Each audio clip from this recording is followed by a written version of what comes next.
السلام علیکم ورحمۃ اللہ وبرکاتہ۔ امید ہے کہ تمام ساتھی خیر و عافیت سے ہوں گے، اور دعا ہے کہ اللہ رب العزت آپ تمام دوستوں کو یوں ہی خوشحال رکھے، آمین۔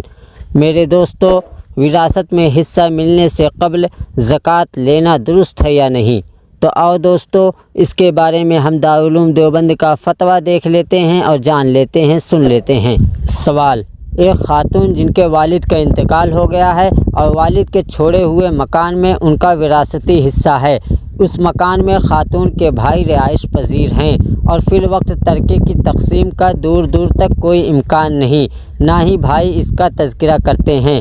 ایسی صورت میں یہ خاتون زکوٰۃ لے سکتی ہے، جبکہ اس وراثتی حصے کے علاوہ اس کے پاس کوئی ایسی چیز نہیں جو زکوٰۃ کے لیے مانع ہو؟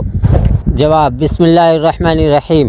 جی ہاں، صورت مسئولہ میں اگر خاتون کے پاس مذکورہ مکان وراثتی حصے کے علاوہ کوئی چیز نہیں ہے تو وہ زکوٰۃ لے سکتی ہے۔ وراثتی حصے کی وجہ سے اس کو صاحب نصاب نہیں قرار دیا جائے گا، اس لیے کہ خاتون کا حصہ عین مکان کے ساتھ متعلق ہے، جو زکوٰۃ کے نصاب کے باب میں اسی وقت محبوس ہوتا ہے جبکہ ضرورت سے زائد ہو، اور یہاں اس خاتون کے پاس اس حصے کے علاوہ کوئی چیز نہیں ہے۔ واللہ اعلم۔